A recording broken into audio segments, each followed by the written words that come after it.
بسم اللہ الرحمن الرحیم۔ حضرت نوح علیہ السلام کی قوم جب توحید سے ہٹ کر بتوں کی پوجا کرنے لگی تو آپ علیہ السلام نے دعا کی، میرے پروردگار کسی کافر کو روئے زمین پر بسنے والا نہ چھوڑ، اگر تو نے ان کو چھوڑ دیا تو یہ تیرے بندوں کو گمراہ کریں گے اور ان کی نسل سے جو بھی پیدا ہوگا وہ بھی بدکار اور سخت کافر ہی ہوگا۔ اے میرے پروردگار، مجھ کو اور میرے والدین کو اور ہر اس شخص کو جو میرے گھر میں مومن کی حیثیت سے داخل ہوا ہے اور سب مومنین مردوں اور عورتوں کو معاف فرما دے اور ظالموں کے لیے اور زیادہ تباہی بڑھا دے۔ سورہ نوح۔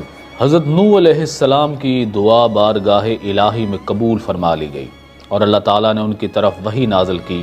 قرآن کریم میں ارشاد ہے، اور نوح کی طرف وحی کی گئی کہ تمہاری قوم میں جو لوگ ایمان لا چکے ہیں ان کے سوا اب کوئی اور ایمان نہیں لائے گا، تو جو کام یہ کر رہے ہیں ان کی وجہ سے غم نہ کھاؤ، اور ایک کشتی ہمارے حکم سے ہمارے روبرو بناؤ، اور ان کافروں سے متعلق اب کوئی گفتگو ہم سے نہ کرنا، کیونکہ یہ سب لازمی طور پر غرق کر دیے جائیں گے۔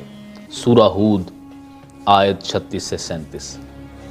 بعض علماء دین کے مطابق اللہ تعالیٰ نے حضرت نوح علیہ السلام کو یہ حکم بھی فرمایا کہ فلاں درخت اگاؤ جس سے کشتی بنائی جائے گی، تو حضرت نوح علیہ السلام نے وہ درخت اگایا اور 100 سال تک اس کا انتظار کیا، پھر اس کو کاٹ کر ہموار کیا۔ اس میں بھی ایک قول کے مطابق 100 سال اور دوسرے قول کے مطابق 40 سال کا عرصہ لگ گیا۔ واللہ عالم بالغیب۔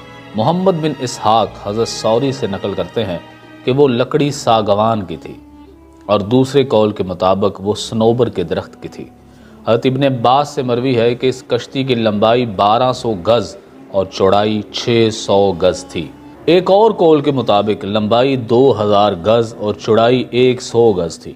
حضرت ثوری فرماتے ہیں کہ حضرت نوح علیہ السلام کو کشتی کے اندرونی اور بیرونی حصوں میں تارکول اچھی طرح سے ملنے کا حکم دیا تھا، اور ہدایت کی گئی تھی کہ کشتی کے سامنے کا حصہ بلندی کو اٹھتا ہوا ہو تاکہ وہ پانی کو چیر سکے، اور اس کشتی کی اونچائی 30 گز تھی اور اس میں 3 منزلیں تھیں۔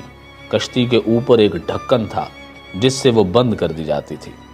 قصص الانبیاء، تفسیر